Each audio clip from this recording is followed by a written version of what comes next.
எல்லாம் உலகமெங்குமே நீங்கள் பார்த்தீங்கன்னா பரபரப்பாக பல விதமான பிரச்சனைகள் நடந்துட்டுருக்கு. யாதும் ஊரே யாவரும் கேளீர், ஒன்றே தேவன் ஒருவனே குலம். இது ஒரு 25% தான் மக்கள் இருக்காங்க இந்த மாதிரி ஒரு நோயால். 75% மக்களை பொறுத்த வரைக்கும், அதாவது நீ பகுத்தறிந்து எது உண்மை என்று தெரியாதோ அதை நீ ஃபாலோ பண்ணுன்னு அவர் சொன்னார். இப்போ தேவைகள் இல்லாத பட்சத்தில் கண்டிப்பாக எந்த ஒரு மனிதனும் இன்னொரு மனிதனை மதிக்கணுங்கிற எண்ணமே வராது. வணக்கம். வணக்கம். தமிழ்நாட்டில் இருக்கக்கூடிய ஜாதிகளுக்கெல்லாம் சவுக்கடி கொடுக்குற விதமாக கோபி சுதாகர் பேசின விஷயம் பெரிய அளவில் வைரலாக மாறிக்கிட்டு இருக்கு. முதற்கட்டமாக இதை எப்படி பார்க்குறீங்க? இது ஒரு நல்ல விஷயம். ஏன்னா உலகத்தில் ஜாதிய மதம் அப்படிங்கிறது இல்லைங்கிறத தெளிவாக சொல்கிறது ஜோதிடம் தான். ஏன்னா ஏழரை சனி நடக்கும் பொழுது எப்பொழுதுமே எல்லா மனிதர்களுக்குமான ஒரே பலன் தான் கிடைக்கும். அது உலக மக்கள் யாராக இருந்தாலும் சரி, அவங்களுக்கு கண்டிப்பாக அதோட பிரதிபலிப்பு ஏழரை சனிக்குன்னு ஒரு சில டெம்ப்ளேட்டாக சில விஷயங்கள் இருக்குது, அது எல்லாருக்கும் நடக்கும். இப்போ கோபி சுதாகருக்கு கூட அவங்களோட வயது இதெல்லாம் வச்சு பார்க்கும் பொழுது கண்டிப்பாக அவங்களுக்கு ஏழரை சனி நடக்கும். ஸோ ஏழரை சனி நடந்தால் தான் இது மாதிரி மக்களுக்கு ஒரு குழப்பத்தையும் அல்லது மக்களை குழப்பக்கூடிய விஷயங்களையும் அவங்க குழம்புறதுக்கான ஒரு விஷயங்களையும் அது உண்டாகும். இல்லை, ஜாதிக்கு சவுக்கடி கொடுக்குற விதமாக கோபி சுதாகர் பேசியிருக்காரு. ஆனால் அவங்களுக்கு ஏழரை சனி நடக்குது, அதனால தான் அப்படி பேசுகிறாங்க அப்படின்னா, அப்போ சமூகம் சார்ந்து இந்த சமூகம் எப்படி சொல்கிறது, பிற்போக்குத்தனமாக இருக்குது, அதை கொஞ்சம் மாறுங்கடா அப்படின்னு கலை ரீதியாக சொல்லக்கூடாதா? கண்டிப்பாக சொன்னால் இப்போ ஏழரை சனின்னு சொல்லுவீங்களா? கோபி சுதாகரை பொறுத்த வரைக்கும் அவங்க சொன்ன கருத்துக்கள் கட்டாயம் உண்மையானது தான். ஆனால் அவங்களோட ஜாதகத்தில் இருக்கிற நிலையை மட்டும்தான் நான் சொன்னேன். ஏழரை சனி நடந்தால் கண்டிப்பாக ஒரு ப்ராப்ளம் ஏற்படும். சமூகத்துக்கு உண்மையான கருத்துக்களை கண்டிப்பாக சொல்லுவாங்க. ஏன்னா சனீஸ்வரனை பொறுத்த வரைக்கும் ஒரே தான், நீதி நேர்மை கொண்டவர். அவங்களால நீதி நேர்மையை தான் அவங்க பேசுவாங்க. ஆனால் அது சமூகத்துக்கு பிடிக்காது, ஆப்போசிட்டாக வரும். இப்போ அவங்க குடும்பத்தில் ஒரு எகெயின்ஸ்டாக வரும், அல்லது அந்த மாதிரி மக்களுக்கு எதிரானதாக. ஆனால் கோபி சுதாகர் பேசின விஷயம் குறிப்பிட்ட ஒரே ஒரு சமூகத்துக்கு தானே பிடிக்கல, அல்ல குறிப்பிட்ட ஒரே ஒரு சமூகம்னு சொல்லிட முடியாது, குறிப்பிட்ட ஒருத்தர் 2 பேருக்கு தானே பிடிக்கல. அவங்க தானே வெளிப்படையாக கொலை மிரட்டெல்லாம் கொடுக்குறாங்க. அப்படி பார்த்தா பொது வெளியில் எல்லாருமே அதை ரசிக்கிறாங்க, ஏற்றுக்கொண்டிருக்காங்கன்னு தானே சொல்ல முடியும். மக்களுக்கு தெரியுங்க, ஜாதி மதங்கிறதெல்லாம் இல்லைங்கிறது எல்லா மக்களுக்குமே தெரியும். ஏன்னா நம்ம முன்னோர்கள் சொல்லி வச்சுருக்காங்க, யாதும் ஊரே யாவரும் கேளீர், ஒன்றே தேவன் ஒருவனே குலம் அப்படிங்கிறதெல்லாம் முன்னாடியே அவங்க எல்லாமே சொல்லிட்டாங்க. இவங்க கோபி சுதாகர் தான் உலகத்துக்கு இதை முதல்ல சொல்லி மக்கள் இவங்க சொன்னனி எல்லாம் திருந்தி உடனே நாளையிலேருந்து எல்லாம் அதெல்லாம் அந்த பார்த்த வியூவர்ஸோ அல்லது எதுக்குறவங்களோ அப்படியெல்லாம் ஒரே நேரத்தில் உலகமெல்லாம் மாறுறதுக்கு வாய்ப்பே இல்லை. காலகாலமாக மகான்கள் சொன்னதே அந்த நம்ம மக்கள் என்றைக்குமே ஒரு சட்டம் பண்ணவே மாட்டாங்க, மாறவும் மாட்டாங்க. அது குறிப்பிட்ட ஆள்கள் அதை வைத்து பிழைக்கக்கூடியவர்கள் வேணால் அதை பேசலாம். மற்றபடி இந்த சராசரி மக்களை பொறுத்த வரைக்கும் இது ஒரு என்டர்டெயினாக தான் பார்ப்பாங்க. அப்போ கோபி சுதாகரை யாரெல்லாம் வெளிப்படையாக மிரட்டினாங்களோ, யாரெல்லாம் ஒரு சினிமா ப்ரொடியூசர் கூட மிரட்டியிருக்காரு, சௌத்ரி அப்படிங்கிறவர் கூட மிரட்டியிருக்காரு, யாரெல்லாம் வெளிப்படையாக மிரட்டியிருக்காங்களோ அவங்களாம் அரசியல் பிழைப்பா அல்லது ஜாதியை வச்சு பிழைக்கிறாங்கன்னு தான் பார்க்கணுமா, அல்லது இது எப்படி எடுத்துக்கணும்? பொதுவாகவே சமூக கருத்துக்கள் அப்படிங்கிறது 2 விதமாக எல்லாருக்குமே கருத்து எதிர்ப்புகள்ங்கிறது எல்லாருக்குமே எல்லா மனிதருக்குமே உண்டு. ஏன்னா இதுக்கு அடிப்படை என்னன்னா, குரங்குலேருந்து மனிதன் வந்தான். அப்போ இந்த மனிதனை பொறுத்த வரைக்கும் இந்த குரங்குகள் என்ன பண்ணுன்னா, ஒத்த கருத்துடைய குரங்குகள் தான் தனித்தனி கூட்டமாக ஓடிடும். அப்போ இந்த கோபி சுதாகரோட இந்த குரங்கு கூட்டம் ஒரு கருத்தை ஆதரிக்கிறது ஒரு டீம் இருக்கும், அல்லது அவங்கள எதிர்க்கிறவங்களுக்கு ஒரு குரங்கு கூட்டம் அது எதிர்த்துக்கிட்டு தான் இருக்கும். ஆனால் இவங்களை பொறுத்த வரைக்கும் கருத்து முரண்பாடுகள் இருந்தால் விலகி நிற்பாங்க. ஆனால் திருமணம் அப்படின்னு வாரப்ப ஒரு ஆண் கண்டிப்பாக பெண்ணை தான் திருமணங்கிறது பண்ணி ஆகணும். ஏன்னா குரங்குலேருந்து மனுஷன் வந்துட்டான்னு குரங்கு போய் கல்யாணம் பண்ண முடியுமா? அது நடைமுறைக்கு சாத்தி வராது. வேறு விலங்குகளோட சேர முடியுமா? அதுவும் சேர முடியாது. ஒரு மனிதனாக இருந்தால், ஒரு ஆணாக இருந்தால் ஒரு பெண்ணை தான் திருமணம் பண்ண முடியும். அப்படிங்கிறது எல்லாருக்கும் தெரியும். இப்போ அங்கே ஆதிக்க ஜாதியில் ஒரு பொண்ணு, ஆணவ ஜாதியில் ஒரு பொண்ணு, கீழ்நிலையில் இருக்க ஒரு பொண்ணுங்கிறதெல்லாம் நம்மளாக உருவாக்கிக்கிட்டது தான். ஆண் பெண் உறவுகளுக்குள்ள எந்த ஒரு ஜாதி மதங்கிறது எவனும் கேட்க மாட்டான். நீங்கள் பாருங்கள், லைக்ஸு இதெல்லாம் இன்ஸ்டாகிராம் இதெல்லாம் பார்ப்பாங்க. எவனாவது ஜாதி பார்த்து பார்க்குறானா? அதை வாயை பிளந்து பார்த்துக்கிட்டே இருப்பேன். ஆம்பளைனா பொம்பளையை பார்ப்பேன், பொம்பளைனா அழைப்பேன். இந்த பேசிக் சென்ஸ் எல்லாருக்குமே இருக்கும். ஆனால் தெரியாத மாதிரியே நடிப்பாங்க. அதுதான் வந்து இந்த சமூக ஒரு இதுதான், முரண் தான். அப்படின்னா ஜோதிடத்தில் ஜாதிகளை பற்றி ஏதாவது குறிப்பிடப்பட்டிருக்கா? ஏற்றத்தாழ்வு, ஜாதி அப்படியே பற்றி ஏதாவது திருப்பி போகலாம். அப்படின்னா ஜோதிடத்தில் ஜாதிகளை பற்றி ஏதாவது வரைமுறைகள் ஏதாவது குறிப்பிடப்பட்டிருக்கா? இல்லை வர்ணாசிரமம் மாதிரியான விஷயங்கள்லாம் ஜோதிடம் சொல்லுதா? வர்ணாசிரமங்கிறதெல்லாம் வந்து வேதங்க.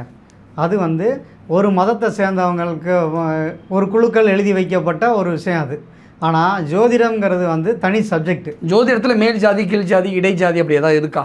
இல்லைங்க, ஜோதிடம்ங்கிறதே வந்து ஒரு கணக்கு தான், கால்குலேஷன் தான். இப்படி இருக்கா? இந்த ஜாதி பெண்ணை தான் இந்த ஜாதிக்காரங்க கல்யாணம் பண்ணிக்கணும், ஜாதி விட்டு ஜாதி கல்யாணம் பண்ணிக்க கூடாதுன்னு ஜோதிடத்தில் ஏதாவது இருக்கா? அப்படி ஒரு விஷயமே ஜோதிடத்தில் இல்லை. அப்புறம் ஏன் உங்கள் ஜாதியை தூக்கி வச்சு இது பண்ணிக்கிட்டு இருக்கு? அதாவது ஜோதிடத்தில் செவ்வாய் சனி அப்படின்னு ஒரு பார்வைகள் இருக்குங்க. செவ்வாய்ங்கிறது வந்து ஒரு ஸ்பீடான ஒரு கிரகம். அவங்க சுறுசுறுப்பாக இருப்பாங்க, எல்லாம் உடனே நடக்கணும்னு நினைப்பாங்க. சனிங்கிறது என்னென்னா மந்தமாக இருக்கும். அந்த மந்தங்கிறது மூளை லெவலில் தான் அது சொல்கிறேன் நான். அது ஸ்லோவாக இருப்பேன், அது ஸ்பீடாக இருக்கும். இது ரெண்டும் யார் ஜாதகத்தெல்லாம் இருக்கோ அவங்க செவ்வாய் சனி சேர்ந்தவங்க முரண்பட்ட ஒரு திருமணத்தை பண்ணி அவதிப்படுவாங்க. இது இயற்கை. அதே நேரம் தற்சமய கோச்சாரங்கிறது வந்து கண்ணியில் செவ்வாயும் மீனத்தில் வந்து சனி இருக்குது. அப்போ செவ்வாய் சனி பார்வை இருக்குது. அப்போ இந்த செவ்வாய் சனி சேர்ந்தால் ஒரு கலகம் வரதான் செய்யும். அப்படிப்பட்ட விஷயங்கள் தான் வந்து இப்போதைக்கு கோச்சாரப்படி எல்லாம் உலகமெங்குமே நீங்கள் பார்த்தீங்கன்னா பரபரப்பாக பல விதமான பிரச்சனைகள் நடந்துகிட்ருக்கு. அதில் வந்து இப்போதைக்கு இந்த வாரத்துக்கு இது ஒரு பிரச்சனை, அவ்வளோதான். மற்றபடி வந்து ஜோதிடப்படி வந்து நீங்கள் இப்படி தான் கல்யாணம் பண்ணணும், இந்த ஜாதியில் தான் கல்யாணம் பண்ணணும், இந்த மதத்தில் தான் கல்யாணம் பண்ணணும், அப்படி ஒன்றும் இல்லவே இல்லை. ஜாதிக்கும் மதத்துக்கும் சம்மந்தமே இல்லை. முதல்ல கடவுளுக்கும் ஆன்மீகத்துக்கும் ஜோதிடத்துக்கு கூட சம்மந்தமே இல்லை. அப்போ இது ஒரு தனி கால்குலேஷன். இந்த டேட் ஆஃப் பர்த் டைமில் பிறந்தால் இவன் வாழ்க்கை இப்படியெல்லாம் இருக்கும் அப்படிங்கிறத சொல்கிறது மட்டும்தான் ஜோதிடம். இதுக்கு வந்து அதை நம்ம இணைக்க முடியாது. ஒரு நேரம் நல்லா இருக்கும், சரியில்லை அப்படிங்கிற விஷயத்தை வேணால் நம்ம தெரிஞ்சுக்கலாம். இப்போ கோபி சுதா இருக்காங்க, அவங்க ஜாதகத்தை பார்க்காம சொல்லலாம். இப்போ இந்த மாதிரி ஒரு சர்ச்சையில் மாட்டிருக்காங்கன்னா அவங்க ஜாதகத்தில் யாருக்காவது 7 சனி நடக்கும், அதனால் அவங்களுக்கு ஒரு குழப்பம் வரும்னு தான் நான் சொன்னேன். அவங்க சொன்ன கருத்துக்களுக்கும் ஜோதிடத்துக்கும் நம்ம முடிச்சு போட முடியாது. இந்த நேரம் இப்படி இருக்கும், அவ்வளோதான். ஜோதிடப்படி ஆணவ கொலை அவசியமா? எப்பயுமே ஆணவ கொலைங்கிறது அவசியம் இல்லாது. இல்லை இந்த பரிகாரம் அப்படி இப்படின்னு ஏதாவது ஒன்று சொல்லுவாங்களே, அந்த பூஜைக்காக இந்த பூஜைக்காக அப்படிலாம் சொல்கிறாங்களே, இந்த வகையில் பார்க்கும் பொழுது ஜோதிடம் சொல்கிறது என்னன்னா, ஆண் பெண்ணை திருமணம் செய்கிறதுக்கான பொருத்தம் தான் பார்க்குறோம். அப்படியே அவனுங்க வெட்டிக்கிட்டு ஒருத்தன் வெட்டிக்கிட்டு குத்திக்கிட்டு செத்துக்கிட்டு இருக்கான். இது எல்லாமே ஒரு தெரிஞ்சே பண்ணக்கூடிய கௌரவம் தான் இல்லை? ஆமாம், கௌரவம் தான். மதிப்பீடு. அதாவது எல்லாரும் மெண்டலாக இருக்காங்க. என்ன நினைக்கிறாங்கன்னா, தான் வந்து பெரிய அரசன் மாதிரியும் இப்படி நடந்து போனால் வந்து பூக்களை போட்டு கூப்பிட்ற மாதிரி நினைக்கிறாங்க. அவன் குடும்ப பிரச்சனையே 1000 இருக்குது.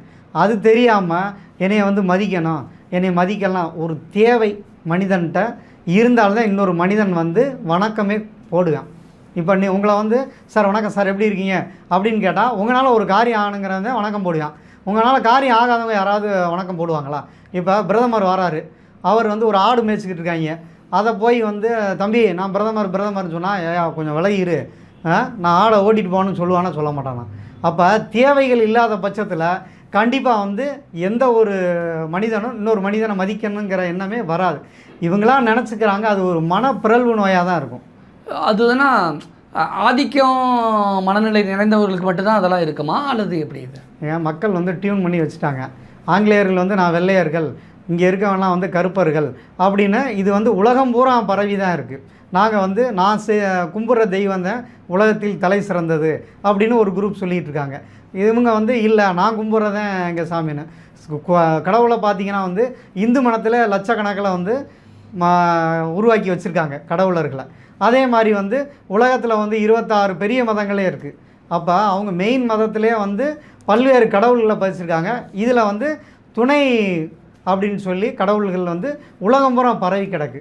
அப்போ கடவுள்களே மனிதனை விட அதிகமாக இருக்குது. ஏன்னா மனிதனால் படைக்கப்பட்டதான் வந்து கடவுளுங்கிறது. அப்படிங்கிறப்ப மனிதர்கள் வந்து அவங்களுக்குள்ள தான் பெரிய ஆள் அப்படின்னு காட்டிக்கிறதான் வந்து ஆணவம் அப்படின்னு நம்ம அதை வந்து வகைப்படுத்துகிறோம். அவ்வளோதான். ஜோதிடத்தில் இவ்வளோ தான் தெரியும். நல்லவன் கெட்டவன். குரு இருந்துச்சுன்னா அவனோட கேரக்டர் வந்து சாஃப்ட் நேச்சர் இருக்கும். சனி இருந்தால் அவன் வந்து கொஞ்சம் குரூரமாக இருப்பான். செவ்வாய் சனி சேர்ந்துச்சுன்னா அடிதடியில் இறங்குவாங்க. அதே நேரம் வந்து செவ்வாய் ராகு சேர்ந்தால் வெட்டு குத்துன்னு போவாங்க. கெட்ட பழக்க வழக்கங்கள் கொடுக்கறது வந்து சுய ஜாதகம் தான். நீங்கள் பார்த்தீங்கன்னா இந்த ஆணவ கொலைகள், திருமணம் அப்படிங்கிறத வச்சு தான் அது வந்து முக்கியமான பேஸுங்கிறது அதுதான். அப்போ ஒரு ஆணுக்கு பிடித்த பெண்ணை தேர்ந்தெடுக்கிறான், ஒரு பெண்ணுக்கு பிடித்த ஆணை தேர்ந்தெடுக்கிறான். ஆனால் இந்த காதல் அப்படின்னு வாரது வந்து அந்த கிரக நிலைகள் வாரப்போ ஒருத்தருக்கு ஒருத்தர் ஈர்ப்புங்கிறது வரும். இவங்க நினைக்கிற மாதிரி ஒரே ஜாதியில் கல்யாணம் பண்ண சந்தோஷமாக இருக்காங்களா? எந்த ஆம்பளைட்ட போய் கேட்டாலும் நீ கல்யாணம் பண்ணால் உனக்கு எப்படி இருக்குது அப்படின்னா ஏன்டா கல்யாணம் பண்ணணும்னு நினைக்கிறான். அங்கே வந்து ஜாதிய மதங்கள் ஏதாவது அங்கே பேசப்படுதா? அது கிடையவே கிடையாது. முதல்ல அந்த பேசிக் திங்க் வேணும். முதல்ல கல்யாணம் பண்ணுறதே ஒரு பெரிய பிரச்சனையாக கிடக்கு. அப்புறம் கல்யாணம் பண்ணால் அது ஒரு பிரச்சனையாக கிடக்கு. இதில் போய் இவங்க வந்து என் ஜாதியெல்லாம் கல்யாணம் பண்ணணும், உன் ஜாதியெல்லாம் கல்யாணம் பண்ணணும். இப்போ நீங்கள் பார்த்தீங்கன்னா நிறைய ஜாதிகளில் அவங்க ஜாதி பெண்கள் இல்லாமல் நிறைய பேர் கல்யாணம் பண்ணாமே சுற்றிட்டு இருக்காங்க. அவங்கெல்லாம் எங்கள்கிட்ட வராங்க, சார் எந்த ஜாதியாக இருந்தாலும் பரவாயில்ல சார், ஒரு கல்யாணம்னு வாழ்க்கையில் நடந்தால் போதும் அப்படின்னு எங்கள்கிட்ட வராங்க. அப்படியும் இங்கே இருக்காங்க. இந்த மாதிரி வந்து ஆணவமாக இல்லை, நான் வந்து போனால் வந்து செக்கில் தான் போவேன், இல்லாட்டி பரதேசம் போவேன்னு சொல்லுவாங்க. ஒரு பழமொழி இருக்கும். அது மாதிரி பேசுகிறவங்க பேசிக்கிட்டு தான் இருப்பாங்க. இது ஒரு 25% தான் மக்கள் இருக்காங்க இந்த மாதிரி ஒரு நோயால். 75% மக்களை பொறுத்த வரைக்கும் கரெக்டாக தான் இருக்காங்க. இந்த 25% நம்ம பெருசுப்படுத்துகிறோம், அவ்வளோதான். இந்த ஜாதிங்கிற பேரில் ஒருத்தர் வெட்டிக்கிட்டு குத்திக்கிட்டு சாக்கிற திருப்பி ஜாதிங்கிற பேரில் திருமணம் கூட கேளுங்க. காதல் திருமணம், காதல் திருமணம், காதல் திருமணத்தினால் இந்த ஆணா குலங்கள் வருது அப்படின்னா அந்த சமூகத்தை பொறுத்த வரைக்கும் காதல் திருமணம் செய்கிறதுனால தான் இந்த ஆணவ படுகொலையே வருதா? காதல் திருமணம் செய்கிறதுனால தான் இந்த ஜாதி ஏற்றத்தாழ்வுகள்லாம் பார்க்கப்படுதா? ஏங்க அந்த காதல் திருமணங்கிறது என்னென்னா, அவங்க பேசிக்காகவே ஒரு ஆணுக்கு இன்னொரு பொண்ணு மேலே ஒரு ஈர்ப்பு வரும், இவ்வளோ தான் காதல்ங்கிறது. அது வந்து கொஞ்ச நாள் இருக்கும், இல்லாட்டி நிறைய பேருக்கு நெடுநாள் வரக்கூடிய அமைப்புங்கிறது இருக்குது. அது ஜாதகத்தில் 5ஆம் இடம் சொல்லக்கூடிய பூர்வ புண்ணிய ஸ்தானத்துலையும் 5ஆம் இடம் சொல்லக்கூடிய காதலை வெளிப்படுத்தக்கூடிய தன்மையும் இருக்குது. அது வந்து ஒரே இதில் கூட காதலிக்கிறாங்க, அவங்களால சேர முடியாமல் போகுது. இவங்கெல்லாம் காதலித்து ஒன்று சேர்ந்து என்ன சாதனையை பண்ண போகிறாங்க? காதலிக்கவே கூடாதுங்கிறீங்களா? இல்லை, ஜாதி விட்டு ஜாதி காதலிக்க கூடாது. தாராளமாக வந்து யார் வேணாலும் யாரை வேணாலும் கல்யாணம் பண்ணலாம், அதுக்கு வந்து தடையே கிடையாது. இப்போ ஒருத்தன் அடிக்கிறாங்கிறப்ப அவனை போய் நம்ம வழியை போய் அடி வாங்கணும்? எல்லாரும் அப்படி தானே செய்வாங்க. எப்பா அவர் அறியாமையில் அடிக்கிறாரு, படிங்கடா படிங்கிறானா எவன் கேட்குறான்? படித்து அட்வொகேட் ஆனால் கூட நான் ஜாதிக்காக தான் அட்வொகேட் ஆனங்கிறான். அவங்களெல்லாம் என்ன பண்ண முடியும்னு நினைக்கிறீங்க? அதுதான் இப்போ நம்ம ஜோதிடப்படி பார்த்தீங்க அப்படின்னா எல்லாரும் மனிதர்கள் தான். அதில் வந்து ஆண் பெண் அப்படிங்கிறது மட்டும்தான் வந்து உண்மை. இது வந்து உலகம் பூரா இருக்கும். தமிழ்நாட்டில் இருக்க ஒரு ஆம்பளை வெளிநாட்டில் இருக்க எந்த பொம்பளை வேணாலும் கல்யாணம் பண்ணலாம். கரெக்டாக கல்யாணம் பண்ணால் குழந்தை பிறக்கும். ஏன்னா கல்யாணங்கிறது எதுக்கு பண்ணுறாங்க? ஒரு இனத்தை பெருக்கிறதுக்காக தான். அது வந்து இங்கே இருக்க பொண்ணு யாரை வேணாலும் கல்யாணம் பண்ணலாம், அதுலேயும் எந்த தடையும் இல்லை. ஆனால் இவங்களா ஒரு கற்பனை பண்ணி வச்சுக்கிட்டு அதை ஒரு பெரிய விஷயமா பண்ணுறதான் வந்து இங்கே பிரச்சனையாக அது முடியுது.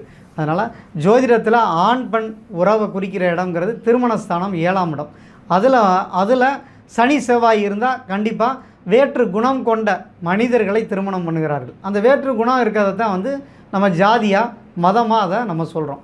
இப்போ யார் வேணாலும் யாரை வேணாலும் கல்யாணம் பண்ணிக்கலாம். இங்கே இருக்க வந்து ஒரு ஆஸ்திரேலியா பெண்ணை கல்யாணம் பண்ணிட்டு வராங்க, நம்மளே பார்க்குறோம்ல. இன்றைக்கி உலகம் விரிஞ்சிருச்சு.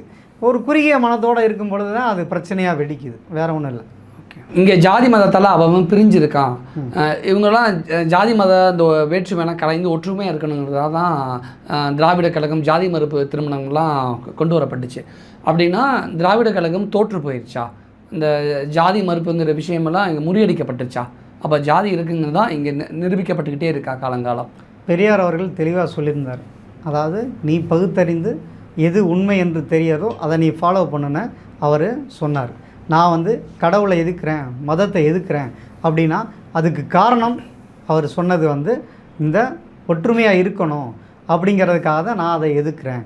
நீங்கள் வந்து உங்களுக்கு பிடித்திருந்தால் அதை நீங்கள் பண்ணுங்கன்னு சொல்லியிருந்தார். ஏன்னா இங்கே மனிதர்கள் இன்னொரு மனிதர்களுக்கு கருத்து திணிப்புங்கிறது வந்து கொடுக்கவே முடியாது. அப்போ நம்ம இப்போ ஒரு ஜாதகம் பார்க்குறோம், நீங்கள் வந்து இந்த கேட்டகிரி திருமணத்தை நீங்கள் பண்ணாதீங்க, இதில் பண்ணுங்க, நாங்கள் எத்தனையோ பேருக்கு ரெக்கமெண்ட் பண்ணுறேன். ஆனால் யாராவது ஃபாலோ பண்ணுறாங்களா? ஒவ்வொரு மதத்தை சேர்ந்தவங்களும் உலகத்தில் இருக்க எல்லா மக்களும் மனிதர்கள் தான் அப்படிங்கிறத ஒவ்வொன்றும் சொல்லுது. ஒவ்வொரு மறைகளுமே என்ன சொல்லுது? இந்து மதம் அப்படின்னு எடுத்துக்கிட்டால் ஒருத்தனுக்கு ஒருத்தன் அடிச்சுக்காதீங்க, இருக்க வரைக்கும் மனித இனத்தில் ஒழுங்காக இருங்கன்னு சொல்லுது. நம்ம குரான் என்ன சொல்லுது? இது மக்களுக்கான ஒரு நூலே அன்றி இது வேறு இல்லை அப்படின்னு அதிலே போட்டிருக்காங்களா? என்ன இது மனிதர்களுக்கான ஒரு புத்தகம் தான். இது ஒரு மனிதர்களுக்கான நல்லுரையே அன்றி வேறு இல்லைன்னு தான் அதில் போட்டிருக்கு. ஆனால் மனிதர்களுக்குள்ளே நம்மளாக பிரிச்சுக்கிறோம். அப்போ இதை பிரித்து வச்சது நம்ம தான். நம்ம தான் வந்து கடவுளையும் உருவாக்குறோம், மதத்தையும் உருவாக்குறோம், நம்மளே ஜாதியையும் உருவாக்கிறோம். அப்புறம் நமக்குள்ளேயே சில ரெஸ்ட்ரிக்ஷன் வச்சுக்கிறோம். நம்ம கூட ஒத்து போனான்னா அவனை வந்து நம்ம எத்தனையோ பேர் காதல் திருமணத்துக்கு அக்செப்ட் பண்ணிக்கிறாங்கள, ஏதோ நல்லா இருக்குது அப்படியே நல்லபடியாக கல்யாணம் பண்ணி போகிறவங்களும் இருக்காங்க. அதே ஜாதியை மறுப்பு பண்ணி திருமணம் பண்ணவங்களும் இருக்காங்க. இல்லை நார்மலாக கல்யாணம் பண்ணி வாழ்கிறவங்களும் இருக்காங்க. கல்யாணம் பண்ணி கஷ்டப்படுறவனும் இருக்கான். அப்போ இந்த குழப்பத்துக்கெல்லாம் வந்து ஒரே தீர்வு என்ன அப்படின்னு நீங்கள் பார்த்தீங்கன்னா வந்து இந்த முறைகள் இருக்கு இல்லையா.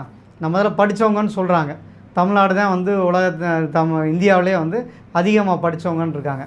ஆனால் இப்போ சமீப ரீதியாக அதெல்லாம் வந்து மாறுபட்டுக்கிட்டு வாரதையும் நம்ம பார்க்குறோம். அப்போ திராவிட கழகம் பெரியார் அவர்கள் சொன்னதுனால இவங்க திருந்துவாங்கலாம், திருந்த மாட்டாங்க. இல்லை காலகாலமாக ஒவ்வொரு மத போதகர்களும் எல்லாம் ஒத்துமையாக இருங்கப்பான்னு சொன்னாலும் இவங்க கேட்க மாட்டாங்க. சுய அறிவு ஜாதகப்படி அவன் நல்ல நேரம் இருந்துச்சுன்னா அவன் வந்து சில விஷயத்தை ஏற்றுக்கிறாங்க, சில விஷயத்தை வந்து ஏற்றுக்க மாட்டாங்க. இப்போ நாங்கள் சொல்கிறோம் ஜோதிடத்தில் உனக்கு நேரம் சரியில்லைப்பா அப்படின்னு நம்ம சொல்கிறோம். என்ன பெரிய இது, இந்த காலத்தில் ஜோசியம்லாம் ஏன் பார்க்குறது, இதெல்லாம் வந்து மூட நம்பிக்கை, நான் வந்து பண்ணுவேன், ஒரு தொழில் தொடங்குறப்ப நீங்கள் என்ன சொல்கிறது, எனக்கு இருக்குது அப்படின்லாம் எத்தனையோ பேர் தொடங்கியிருக்காங்க. அப்புறம் அந்த 7.5 சனி முடிகிறப்ப வந்து நான் ஏதோ தெரியாமல் பண்ணிட்டேங்க, என்ன நடந்துச்சுன்னே எனக்கு தெரிலங்க அப்படிலாம் வந்து வாரவங்களும் இருக்காங்க. அது மாதிரி தான் இப்போ கோபி சுதாகர் இருக்காங்க, அவங்களுக்கு ஏதாவது 7.5 சனி நடக்கும், அவங்களுக்கு கண்டங்கள் கஷ்டங்கள் இதெல்லாம் கடந்து தான் வந்திருப்பாங்க. இப்போ வந்து ஒரு பிரச்சனை மாதிரி இது வரும். அதுக்கப்புறம் இதுவே ஒரு பிரபல யோகத்தை கொடுக்கும் பொங்கு சனிங்கிறதுனால. ஒரு சரிப்பா அந்த பசங்க வந்து நல்ல விஷயத்தை சொல்லியிருக்காங்கன்னு பெரும்பாலானவங்க வந்து கொண்டாடக்கூடிய சூழ்நிலைகள் வரும். எதிர்ப்புகள் எப்பயும் போல் ஒரு 25% வரத்தான் செய்யும். இருந்தாலும் மேலும் மேலும் அவங்களுக்கு நல்ல வளர்ச்சி தான் கிடைக்கும். அவங்களோட கருத்துக்கள் கண்டிப்பாக வந்து எல்லா மக்களும் ஏற்றுக்கிட்டாங்கன்னு தான் அர்த்தம். ஓகே, இந்த சமூகத்தில் ஜாதியே இருக்கக்கூடாது, ஜாதிங்கிற பேரில் நடக்கக்கூடிய அக்கிரமங்களை அடியோடு ஒழிக்கணும் அப்படிங்கிறது தான் எங்களுடைய குரலும் கோபி சுதாகருடைய கருத்துக்களுக்கு. ஆனால் அதை வந்து கண்டிப்பாக வந்து மக்கள் கண்டிப்பாக கடைபிடிக்கவே மாட்டாங்க. இது வந்து நீங்கள் 7 ஜென்மம் எடுத்து இந்த தமிழ்நாட்டு மக்களுக்கும் சரி, இந்திய மக்களுக்கும் சரி, உலக மக்களுக்கும் ஜாதி மதம் இல்லை அப்படின்னு எவ்வளோ லெக்சர் எடுத்தாலும் இந்த உலகத்தில் இருக்க மனிதன் மாற மாட்டான். கோபி சுதாகருக்கு ஆதரவாக இந்த இந்தியா தமிழ் மீடியாவும் இருக்கும். மனிதனாய் பார்த்து திருந்தாவிட்டால் ஜாதியை ஒழிக்க முடியாது அப்படிங்கிறதையும் பதிவு பண்ணிக்கிட்டு நிறைய விஷயம் என் கூட ஷேர் பண்ணிக்கிட்டீங்க. மிக்க நன்றி. நன்றி.